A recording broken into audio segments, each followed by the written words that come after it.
Përshëndetje të shikues të nderuar, jena këtu me emisionin pyetje dhe përgjigje. Kena marrë disa pyetje nga interneti dhe rrjetet sociale dhe sot do t'i bëjmë ato. Pyetjet rreth temës Islami dhe pavarësia e shqiptarëve. Pa u mburku, fillojna me pyetjen e parë. Pyetja e parë është: a mund të konsiderohen lidhja Prizreni dhe lidhja Pejës të udhëhequra nga Ymer Prizreni dhe Haxhi Zeka si shtylla paraprirëse të 28 nëntorit dhe të pavarësisë shqiptare? Po, përshëndetje Nurdini, selamun aleikum. Paqja dhe mëshira e Zotit qoftë me ju dhe gjithë teleshikuesit. Ju falenderojmë për këtë emision në këtë vigjidje të pavarësisë së kombit shqiptar, ku ne si shqiptar sot kemi, falë Zotit, mendimin e Zotit, i kemi pra dy shtete, kemi një kombë dhe kemi lirinë, kemi ekonominë, kemi arsimin, shkencën, që shpresojmë që ato të zhvillohen më shumë dhe të ecin më përpara. Pyetja është shumë interesante. Është vërtet se lidhja e Prizrenit 10 qershor 1878 është si dhe ajo e Pejës 1899, janë udhëhequr nga dy burra të mëdhej, adhëtar të mëdhej, si Ymer Prizreni dhe pra Myderis Ymer Prizreni dhe Myderisi ose Hoxha i nderuar, pra Haxhi Zeka. Edhe historia është edhe histori e personaliteteve, por edhe ngjarjeve të ndryshme. Lidhja e Pejës, lidhja e Prizrenit po ashtu, dhe gjitha këto lidhje dhe këto aleanca shqiptare mes shqiptarëve dhe këto lidhje ishin lëvizje të fuqishme që i paraprin pra zimit kombëtar që shqiptarët të kenë me vetësinë e tyre dhe të kenë lirinë e tyre. Edhe Zoti i Madhërisëm Kur'an thot ju kam nda në popuje, në kombe, në kaum, pra në kombe që të njiheni me zveti. Dhe kur flasim për figura dhe portrete si Ymer Prizreni, ai thoshte shpesh në thënjet e tij të famshme se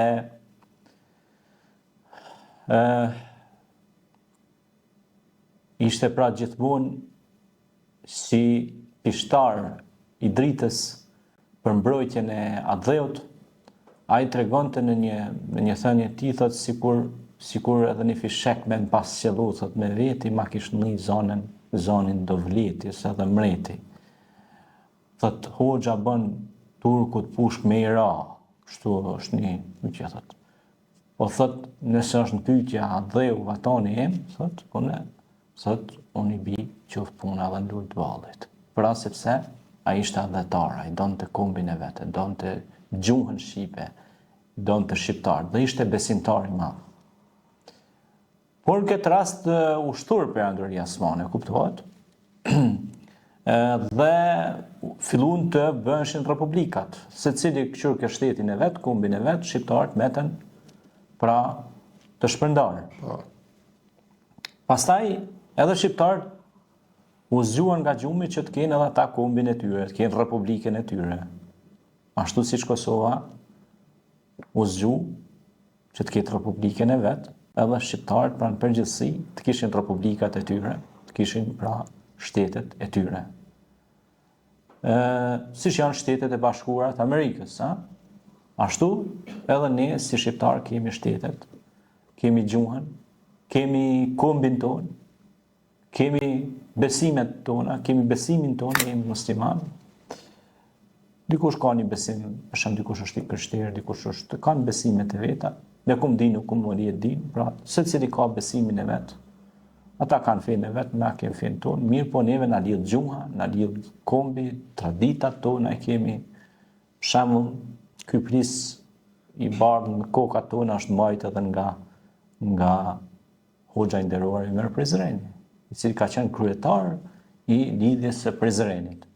E tash shtrohet pyetja, ka dolen këta që thonë feja nuk ka të bëjë kur gjohë, këta ateista, këta pa besimtar, kanë dolen kur dihet se gjyshët e tyre kanë qenë besimtar, kanë bërë namaz, kanë qenë prijatar të nacionalizmit shqiptar. Shami Mer Prezreni ishte prijatar i kësaj. Po ashtu Haxhi Zeka në lidhjen e PS, Haxhi Zeka kishte prona të mëdha, ishte pronar i madh dhe ai dha shumë pej pasurisë së tij që të forcohet pra lidhja e PS dhe shqiptarët morën vendime kundër pushtuesit. Pra ata investuan me paratë e tyre që të forcojë ushtria, që të forcojë shteti, që të forcojë vilajeti i Kosovës, pra dhe këta burra pra ishin oksigjeni frymëzues që erdhi deri tek epilogu i pra ishte paraprirës, këto lëvizje ishin paraprirëse që shqiptarët të kenë kombin e tyre. Po mos ishin këta rilindas dhe këta burr shtetas që luftuan me pushk e me pen, ne sot nuk do të flisnim as shqip. Por tash këtu shikohet edhe një vlerë e madhe. Pra ata ishin edhe adhetar, ishin edhe trima, sypetrit, por ishin edhe besimtar. Besonin në Zotin. Faleshin, luteshin Allahut. Por edhe ishin e donin gjuhën shqipe, e donin kombin, e donin adheun e tyre. Kjo është mirësia e të qenurit pra besimtar. Besimtari është adhetar. Nuk mundet me qenë besimtar pa qenë edhe adhetar. Këtë dyja janë si shpirt binjak i pandar. Po. Kjo është. Faleminderit Hoxh, vazhdojna me pyetjen e dytë. Cili është roli i Islamit dhe i vlerave fetare në frymëzimin e lirisë dhe bashkimit kombëtar të shqiptarëve? Padyshim se Islami ka luajtur një rol shumë të madh tek shqiptarët, në mesin e shqiptarëve. Kam edhe një libër, Historia e Islamit tek shqiptarët, që është rreth 400 faqe, ku të gjithë ata që duan ta shumëzojnë këtë libër, le të na shkruajnë adresat tona, nëse duan me shtyp këtë libër. Unë kam arrit deri 100 kopje për shkak se ajo ka qenë mundësia jonë që ta shtypim edhe ta shpërndajmë. Mirë, po nëse dëshirojnë ta shumëzojnë, dikush ndonjë investitor ose suportues, lirisht ne të na shkruajnë adresat tona. Libri është i gatshëm për botim dhe për me shpërndar sa më shumë këtë libër. Dhe te historia e Islamit tek shqiptarët tregoj se si ne në përshekuj kemi udhëtuar dhe kemi përqafuar besimin e pastërt monoteist islamin. Pra, edhe tek ilirët kemi pasur unitarianët. Unitarianët kanë besuar një Zot. Pra, siç quhet ndryshe besimi wahdanije në gjuhën e Kuranit, pra është besimi monoteist, besimi në një Zot. Pra kanë besuar një Zot. Për shembull, kanë besuar se Isai është i dërguar i Zotit, thjesht një mësues që ka ardhur me mësu njerëzve besimin, ashtu siç kanë besuar se Ibrahimi ka qenë i dërguar i Zotit, ashtu siç ka qenë Muhamedi alayhis salam i dërguar i Zotit. Edhe tek ilirët ke pas unitarian. Pra, kanë besuar veç një Zot, nuk kanë besuar statuja, nuk kanë besuar gjëra të kuta, pra kanë qenë grupi i unitarianëve. Njihen në histori unitarianë. Unitarian do thotë uno, vjen nga latinishtja që do thotë one, që i thonë një. Do të thonë kanë besuar, siç thotë Zoti është një, tjetër s'ka. Ato e adhurojnë pa janë nda. Dhe Islami ka luajtur rol shumë të madh për shkak se Islami është paqe, është dashuri dhe Islami ka ndikuar edhe tek intelektualët shqiptar si Ismet Dibra, Hasan Tahsini, Hoxh Kadri Prishtina, hoxhallar që edhe në luftën e fundit në Kosovë, Hoxh Jenuzi, që u quajt Mitsokoli i dytë, hoxha i bunkerave, i cili pra vdiq për të jetuar, pra i mori me vete disa serb që të nek i mbyti, pra hynin bunker dhe i mori me vete gjithë ata, për të shpëtuar vendin e tij, tokën e tij nga panslavistët, nga okupatori slav. Dhe gjithë ta hoxhallarë të nderuar, unë e kam përmend në këto intervista dhe një hoxh Agim Hasandoqin, Fatmir Hasandoqin, Hoxh Fatmir Hasandoqi, i cili vdiq në Smolis, luftën e fundit të Kosovë, që e dha jetën për lirinë e Kosovës, edhe shumë hoxhallarë të nderuar me emën që e dhan jetën për lirinë e Kosovës. Prandaj Islami ka dhënë kontribut qoftë edhe në paqe, jo vetëm luftë. Figurat më të shqurat i kemi pasur edhe kryetarët e bashkive të Tiranës ose udhëheqësisë më hershme, edhe në Prishtinë, udhëheqësit kanë qenë edhe studius, edhe shkencëtar, po kanë qenë edhe hoxhallar. Nëse lexojmë historinë, marrim arkivat edhe hyjnë në thellësi, pra kryetarët e komunave ose bashkive kanë qenë hoxhallar. Kanë qenë edhe besimtar pa adhetar. Pse? Sepse një njeri që beson te Zoti, është besimtar, ai e din se qytetari ja ka lënë amanet atë udhëheqësinë. Po jo vetëm qytetari, po ai e din që edhe Zoti ja ka lënë amanet. Sepse në dy amanete, është amaneti domethënë që Zoti ta ka lënë tokën mos me prish, po me ndreq me çu përpara, po është edhe amaneti që unë e te kena votua, po? Na nuk i kemi votu këta, mi pasunua dhe mi bom miliardera. Apo kupton? Po na i kena votu që këta me menaxhu mirë paron që me çu përpara vendin tonë. E këta pastaj po ndodh ajo te disa, po ndodh ajo me keqja që ne po i votojmë, ata veç po e varfrojnë më shumë vendin. Kjo është fatkeqësi. Kjo është fatkeqësi, sepse atër po bjen në sifatet e iblisit të mallkuar që mendon që veç veten ta çojë përpara, kurse këta tjerë të jesin mëshirë të fatit. Mëshirë të Rahmanit. Në këtë rast mëshirën e krijuesit, sepse mëshira e Allahut është në fakt. Dhe Islami pra ka ndikue, sepse përpara kur kemi pas, për shembull, Hoxh Kadri Prishtina ka qenë notar, ka qenë jurist. Ai ka luftu me pasurinë e tij, me gjithçka të tij që shqiptarët të kenë mirëqenie. Në atë kohë, për shembull, nuk ka pas kufi mes nesh, Kosovë, Shqipëri, ku kanë qenë shqiptarët. Kanë qenë vilajetet, por kufi s'ka pas. Dhe kemi qenë të bashkuar. Dhe kur është marrë një vendim, të gjithë kanë qenë së bashku. Tash, mu morë një vendim, a jem gjithë së bashku, pikpyetje e madhe. Pikpyetje shumë e madhe.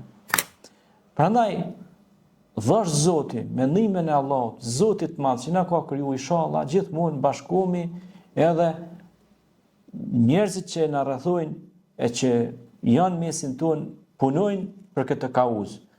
Ne kur jemi bashkë jemi më shumë. Kur jemi të ndarë, jemi më pak. Dhe kur ne jemi të ndarë, pastaj na nuk mund të përparojmë dhe nuk mund të ecim përpara. Prandaj edhe xhamijeti ishte pra një organizëm që kishte synim bashkimin e shqiptarëve për të çuar përpara proceset përparimtare.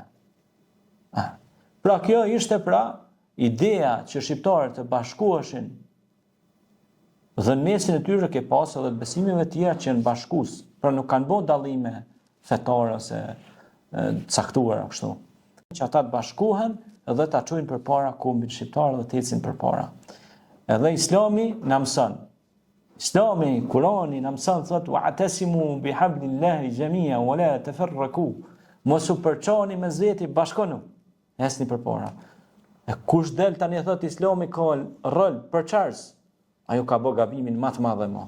Po. Ajo ka flet pa fakte.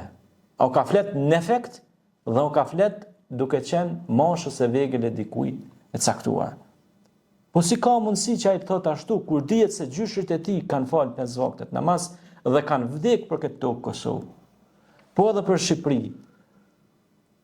Vebi Dibra, Ismet Dibra, dietar, haxhiler të mëdhej, besimtar të mëdhej, pra e kanë dhënë jetën që Kosova dhe Shqipëria të kenë shtetin e tyre se ata kanë pas besim te Zoti, po e kanë dashur edhe atë dheun. Hibbetul vatan min el islam, thot pejgamberi alayhis salam, dashuria e dheut është pjesë e besimit tonë islam. Pra na si musliman nuk guxojna mos me dashur atë dheun tonë. Dhe mira e njeriu që nuk e don atë dheun dhe tokën e vet ku ka lindur vendlinja e tij. Ashtu siç e deshi Muhamedi alayhis salam Mekën, ku Muhamedi Mekë lindi. Ai qajti për tokën e vet, për vend lindjen e tij, për vendin ku kishte lindur, kur e largun, se ishte një fazë që u largun nga Mekka në Medinë. Shpërngulja hijreti. Faleminderit. Faleminderit Hoxh. Vazhdojmë me pyetjen e tretë. Kush ishte Vebi Dibra dhe çfarë roli historik e vetor luajti ai në shpalljen e pavarësisë së Shqipërisë? Po, pikërisht pra, që ndërlidhet kjo pyetje shumë interesante. Mulla Vebi Dibra, miftiu i nderuar Vebi Dibra Agolli, ishte nga miftilerët i cili e dha fetvan, mendimin që Shqipëria dhe shqiptarët kudo që janë të kenë kombin e tyre. Dhe të gjithë ishin duke e pritur edhe xhamati, po edhe imamllarët, se imamët merrnin mendimin e miftisë, se miftia është kryesori i imamëve. Po. Dhe prisnin mendimin e tij, fetvan, mendimin. Dhe ai tha që duhet të bëhet pavarësia e kombit shqiptar. Dhe kur e tha i fjalën që duhet bëhet pavarësia e kombit shqiptar, më njëherë 27 hoxhallarë nënshkruajtën deklaratën e pavarësisë së kombit shqiptar.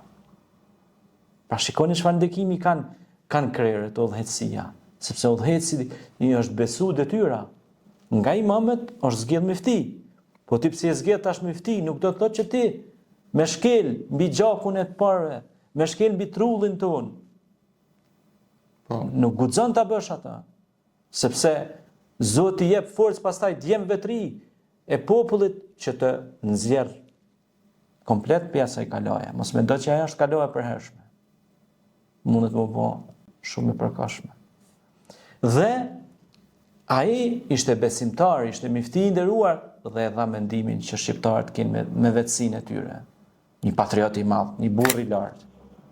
Një mifti i nderuar, po shumë i zgjuar dhe i mençur, i cili dha dhe tha që duhet të bëhet deklarata e kombit shqiptar dhe shqiptarët kenë pavarësinë. Dhe erdhi pavarësia në vitin 28 nëntor 1912 me plakun e maleve Ismail Kemal Bey Vlora, që rrite nga familja e madhe e Vlorajve, porta e madhe e besimtarëve të nderuar të Vlorajve.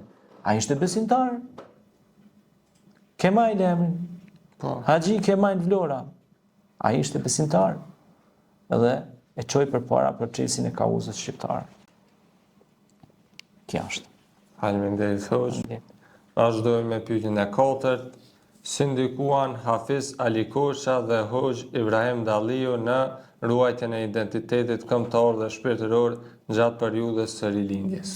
Absolutisht. Këta burra vegan, këta burra të lartë ndikuan jashtëzakonisht si Ibrahim Dalliu, si Hafiz Ali Kurça, e kemi po ashtu dhe Hasan Tasini edhe shumë këta dietarë mëdhej që do të flasim për ta. Pra, këta ndikuan jashtëzakonisht. Hafiz Ali Kurça ka bërë disa punime, disa libra shkencor, po edhe libra për gjuhën shqipe, edhe betaren e Ibrahim Dalliu, po ashtu ka dhënë kontribut për kauzën e gjuhës shqipe, dhe këta kanë bërë punime me 10 libra, shkrime, referenca që kanë qenë pra ndriçues të renesancës shqiptare. Këta kanë qenë ideolog dhe përparimtar në kauzën e gjuhës shqipe. Biles Hafiz Ali Kurça i çon edhe letër portës së lartë thotë se shqiptarët duhet të kenë gjuhën e tyre shqipe në shkolla, në arsim dhe duhet të shkollohen. Ishte i burr i lartë, Hafiz, pra Hafiz do të thotë ai që din Kur'anin përmendsh. Por ishte edhe dietar, ishte pendtar, ishte lapsexhi, pra ishte njëri përparimtar, ishte autori i 10 librave, shkrimeve në revista kombëtare dhe ndërkombëtare dhe ngriti zërin lart që shqiptarët të kenë kombin e tyre dhe shqiptarët po ashtu ky shkruan edhe për shqiptarët në Kosovë në ato vite. Shumë interesant. Është shtatë ëndrat e Shqipërisë, tek ëndrat e Shqipërisë e ka një vepër Hafiz Ali Kurça dhe thotë Kosova ime e dashur, thotë shtu ders gjaku dhe që mundove çoqe që të kesh me vetësinë tënde. Pra, i kemi ato vargje të që atëherë pra në ato vite, në ato mote, ku Hafiz Ali Korça shkruan për shqiptarët në Kosovë dhe vujtjet që po i përjetonin nga okupatori serb slav. Dhe ishte një burr shumë besimtar, i cili shkroi e punoi ditën e natën e promovoi pra çështjen shqiptare. Po ashtu Ibrahim Dalliu shkroi një pamflet Patriotizma në Tiranë për t'u kundërpërgjigj atyre patriotëve me bateri, siç janë edhe do sot që hiqen patriot me bateri edhe nuk janë askund me vepra. Patriotizmi i vërtet shfaqet dhe manifestohet me vepra, jo vetëm me fjalë. Po. Me vepra kur them, sa pemë i kemi millur ne në kombin tonë shqiptar, sa kemi mill pemë në Prishtinë, në Tiranë, në Shkup, kudo që jetojnë shqiptarët. Sa ne ndihmojmë shkollat shqipe sot që të rrimë me këmbën. Ne kemi pas derin që të bëjmë dhuratë disa libra, rreth 1000 libra përmes shoqatës dhe kompanisë për shkollat në Vushtrri, në Visjanom. Edhe na ka prit shumë mirë pra nën kryetari i asaj komune, drejtoria realisht që kanë qenë para disa vitesh kemi qenë atje, na kanë prit, na kanë respektu, ne kemi bërë dhurat pra që fëmijët të lexojnë gjuhën shqipe libra dhe të mos verbohen pas rrjeteve sociale, po të lexojnë më shumë libra se kanë ikë shumë rinia pej librit. Se hub edhe gjuha pastaj se në rrjetet sociale janë futur edhe fjalë të huaja shumë. E tani mundësia për mu u largu për gjuhës ose është shumë e madhe. Ibrahim Dalliu e shkruan këtë pamflet, këtë vepër Patriotizma në Tiranë për t'u kundërpërgjigjur atyre që pandehenin se janë patriot mëdhej, por ai u thoshte që patriotizmi vërtet duhet bërë me vepra, jo thjesht me fjalë. Prandaj, sikur ata burra padyshim që e kanë njoft mentalitetin e shqiptarëve, sikur atëherë, po sikur me kanë edhe sot mesin tonë këta burra me jetu edhe me tregu këto farë muhabetesh. Kjo është mirësia e dietarit, sepse kur ka një popull njerëz të ditur, ai popull përparon, hec përpara. Kurse kur në atë popull ka ignorant, ai popull stagnon dhe jetë mbrapa. Dhe udhëheqin pastaj, edhe udhëheqësia pastaj vjen ignoranta. Se si është populli, nëse populli është i zgjut, edhe udhëheqësia ka për qenë i zgjut. Nëse populli është i përgjumur dhe ignorant, edhe udhëheqësia do të vijë tillë. Po. Çka ka thesi mbrenda që të për jashtë. Kjo është. Faleminderit Hoxh. Vazhdojna me pyetjen e 5, a mund ta quajmë Hasan Tahsinin jo vetëm dietar, por edhe rilindas shqiptar me shpirt kombëtar e islam? Po, padyshim Hasan Tahsini ka qenë një burr gjigant, një poliedrik, një burr i lartë, një poliglot, një fizikant, një hoxh, një njeri i dalluar, llogarit në akoma unë nuk kam po në për këto institucione që merren me histori, me albanologji, me studime caktuar, nuk e kam po një akademi për Hasan Tahsin, tamam kështu që është duhet, për me tregu se si Hasan Tahsini ka qenë një hoxh i madh mas pari, një dietar besimtar i madh, por edhe adhetor i madh. Mirë po nuk treguohet hala se si Hasan Tahsini e ka mujt një fizikant dikun atje në Austri, katedrën e Austrisë, e kish pas ftuar në debat Hasan Tahsinin, edhe mulla Hasan Tahsini shkon atje, edhe i thirr gjithë ata shkencëtarët, edhe fillon debati shkencor. Dhe flitet për çështjen e lëvizjeve të planeteve, për hyjësinë, për astronominë, dhe hoxha fiton në debat para një akademiku, një fizikantit madh. Edhe të gjithë u tronditën dhe u shokuan si ka mundësi një hoxh ta mund një fizikant kaq të madh. Ishte dikun nëse zgabon nga familja vogël e Austrisë. Dhe mbetën të shtangur. Dhe i thanë, çka të ka bërë ty kaq të mençur? Po tha, unë jam tha hoxh, jam dietar, tha. Unë kam lexuar libra, enciklopedi të tëra, por Kurani flet për astronomi, flet për lëvizjen e trupave qiellor, për trokitjen e trupave qiellor. La shamsu yanbaghi laha an tudrika al-qamara wal-laylu sabiqu an-nahar wa kullun fi falaqin yasbahun. As hona, as dielli, as gjë nuk mund ta mbrin njëri tjetrin, secili noton në orbitat e veta. Was-samai dhati ar-rajj, pashaqillin që kthen. Pra Allah përmend planetet, e përmend kamrin, hanën, e përmend diellin, e përmend qiellin, lëvizjet e tyre. Pra Kurani është një libër, është një fjalë, është fjala e Allahut. Kush i krijoi planetet, tokë, qiellin e diell? Allahu, Zoti i Madhëshëm. E ky dietar i madh, Hasan Tehasini, ishte lexues dhe studiues i madh, shkencëtar me renome botërore. Dhe askush nuk e merr drejtën me dal, me majt një akademi për kujtimore, me thonë, respekt o hoxhi nderuar, ose kemi pas rastin që me boni të reqe paralele 1899, nëse s'gabohem, ka zbuluar aeroplani dhe po shkomi të relozin Mulla Hasan Masurica, ne kemi bërë një dokumentar si produksion. Nuk e ka marrë drejtën as një institucion dhe me tani me bon një akademi shkencore, një simpozium, një seminar për Mulla Hasan Masuricën, që edhe Harvardi dhe shkollat më prestigjioze të Amerikës flasin për këtë burr. Hini në Wikipedia, më shumë shkruan në Wikipedia anglisht për Hasan Masuricën se shqip. Shqip e përkthen çalu. Dhe më gjys se përkthen komplet. E ai është i joni. Shkencëtar. Ka pas bibliotekën më të madhe të kohës. Zbulues i mullinit me erë, i kalendarit, dhe ka disa thonje shumë larg pamëse për kohën. Do të vi një kohë thotë që do zbuluhen gjëra që do të çojnë përpara njerëzimin, kur flet për teknologjinë.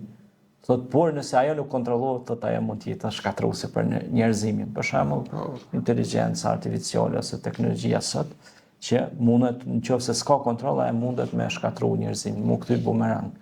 Nëse ajo kontrollohet dhe mirë bëhet, ajo çon përpara tani njerëzimin. Prandaj Hasan Tehasini ishte i tillë. Ai ishte drita e kombit shqiptar. Ai ishte iluminist, ishte rilindas. Dhe të tillë rilindas e quan përpara, siç ishin Samiu, Naimi dhe Abdul Frashri. Që ne sot, po mos ishte e punë e Naimit që ka bërë, ne sot nuk e dia do të flisnim shqip. Kjo është. Faleminderit hoxh. Vazhdojmë me pyetjen e radhës. Kujtimet e Syrja Vlorës fillojnë me Bismillah. Çfarë tregon kjo për shpirtin fetar të adhetarëve të asaj kohe? Po, ne dim se Ismail Qemali ishte plaku i Vlorës, i cili shpallin në Ballkan aty ku ishte pjesëmarrës edhe Isa Boletini nga Kosova dhe shumë krerë udhëheqës nga gjitha trojet shqiptare që të shpallin kombin shqiptar të lirë dhe të pavarur. E ky burr, Surja Bej Vlora, ky zotni, ishte pra lider i fisit më të madh të familjes së derës së Vlorajve. Ishte familje e madhe shumë. Dhe ai në kujtimet e Surja Bej Vlorës fillojnë me Bismillahirrahmanirrahim. Me emrin e Zotit Mëshiruesit, Mëshirbërësit. Pra ai kujtimet e tij adhetare, njerëzore, humane i nis me emrin e Zotit. Edhe tregon për vllahun e tij, Ismail Qemalin, tregon për babain e tij, për nënën e tij, për familjen e tij, për farafisin e tij, për gjakun e tij, për njerëzit e tij, për kombin e tij, se si ata sakrifikuan din e tyre që ne si shqiptar të kem kombin dhe të kem. Pra ajo ka qenë një akademi e fuqishme shqiptare, familja e Vlorajve, që e quan përpara çështjen e shqiptarisë. Dhe sot e asaj dite ata përmenden se ishin furnitorët ose furnizuesit me oksigjen të çështjes shqiptare. Dhe nëse ndalet oksigjeni, pastaj ai kom do vdes, dhe e gjuhë do vdes. Dhe Surja Bej Vloraj i fillon kujtimet e tij me besim tek Zoti. Pra, ishte adhetar i madh, por ishte edhe besimtar i madh. Tash ta dolin do grupe minoritete, do grupe të vogla, thotë jo s'ka kur feja islame kështu, ky kështu, ashtu, ku dëgjot kanë dalë ca zëra, kot se kot, ashtu se si dëgjon kush, s'kan pik vlere. Edhe, po ku e merr ti atë drejt? Po si ta hedhësh ti poshtë Surja Bej Vlorën që ka qenë burr fisnik. Po si ta hedhësh poshtë gjakun e Mer Prizrenit, Haxhizekës. Këta 5 vaktet namaz i kanë rënë Zotin në sejdë, ju kanë fol Zotit. Po ku e merr ti këtë drejt? Prandaj këta njerëz nuk e dinë. Domethënë ta bëjnë turp, pa shku te hapi 2, ta shkojnë në hap 10, mirë po loni shprasi kaq, edhe kjo shprasi mundet me kon humner për ta. Pastaj ata binë në fund ju të lera. Në fund po del që brapa ty ne po qëndrojnë slavt. Nuk po qëndron shqiptaria, se këta thonë na jem shqiptar të mëdhaj. Po ku je shqiptar i madh? Brapa ti e del se pas ka qenë diçka tjetër në pyetje. Pra, ti pas ke qenë i stisur, pra do më thonë që ti nuk e pas ke pas me sinceritet këtë punë. Kurse ata burra e kishin me sinceritet. Sa që sinceriteti u tyre u pagu qoftë edhe me gjakun e tyre. Ata edhe vdiqen për të jetuar si që ishte edhe familja e madhe dhe Mjasharit. Ata burra që atë Mjashari bari stërvitjet e tia në Tiranë, nga Akademia Ushtarake Skënderbeg atje në Tiranë, ata u stërvetën atje, u përgatitën me generalet shqiptar dhe bashkarisht erdhën këtu që të luftojnë, të çlirojnë Kosovën. Mirë po ne e dim se familja ti pra ka qenë besimtar, kanë mojt Ramazan, kanë fol namaz. Dhe nëse i pyetni ata pleqt aty ku i keni për rreth, ata i tregojnë se ata, familja tyne, baba i tyne, ka fol namaz, ka xhiru Ramazan, ka qenë agjerushëm. Pra, kjo është mirësia që pritet për besimtarit të vërtet. Pra, besimtari vërtet e respekton nëntorin si festë historike e jona, po edhe i gëzohet pashtu kur vjen shkurti, i gëzohet pavarësisë së Kosovës, sepse Kosova u shpall e pavarur. Pastaj normal, shtetet kanë sfida. Duhet shikuar me zhvillu ekonominë, arsimin, dhe me çu përpara çështjen e shqiptarëve edhe jashtë kufive, dhe me qenë të gjithë të bashkuar, sepse të bashkuar ne ja dalim. Të ndarë ne nuk mund t'ja dalim. Kjo është. Faleminderit hoq. As dojna me pyetjen e shtotë, e cila është e fundit. Në këndvështrimin tuaj, kontribut real dhanë muslimanët shqiptarë në arritjen e pavarësisë dhe ruajtjen e identitetit tonë kombëtar? Po, pikërisht pra ku këtu desha dalë, mbi 20 hoxhallar morën pjesë në deklaratën e pavarësisë së kombit shqiptar. Përveç asaj, hoxhallarët të nderuar, pra që i përmendëm disa prej tyre deri më tani, disa dhanë drejtën për pavarësinë, nënshkruan, disa morën pjesë me financimet e tyre për institucionet arsimore, si Hafiz Ali Kurça, Ibrahim Talliu, Hasan Tahsini, Ferit Vokopulja, Hoxha Kadri Prishtina, Mehmer Prizreni, Mulla Haxhi Zeka, Bina Kalia, Shaban Binaku, Imam Abdullah Hoxha. Imam Abdullah Hoxha, një burr i lartë, një dietar, pe e merr krejt xhamatin e tij, edhe po shkon istikom me luftu me serbe, me turqe, me slavë që kishin pushtuar vilajetin e Kosovës. Dhe në momentet e fundit jetës ti, kur e marrin si harxhohen krejt fishek, të s'ka më armë, s'kesh me çka me luftu. I e morën e qesin në qarshi Gjakos për me e varë litar, edhe i thunë, hoxh sa kushte i ka tërshnia. Edhe përgjigja ti do të mbetet në histori. Thot, 6 manzera, 5 altia. Sikur edhe një me më pas qellu me veti. Ma kishte një zanin, dovleti edhe mreti. Dovleti kanë thonë shtetit perandërisë. Pra, sikur edhe një të mshillonte me veti, ma kishte një zanin, dovleti edhe mreti. Pse? A ishte trim, ishte besimtar, po adhetar i madh. Dhe momentet e fundit të jetës, përveç se ai tregon adhetari në momentet e fundit të jetës, a dini çfarë ka qenë tjetër të tregu?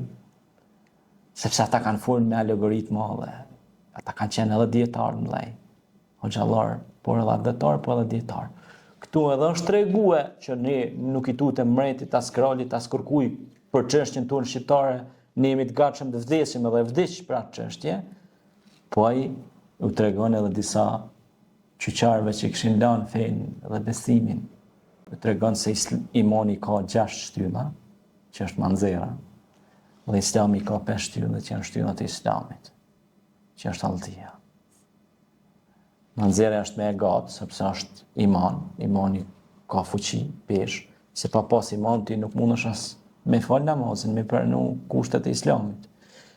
Po të njëjtën kohë, ai doli në mejdan para litarit që të mbrojë atë dheun. Pra, ishte imanli, po ishte edhe adhetari.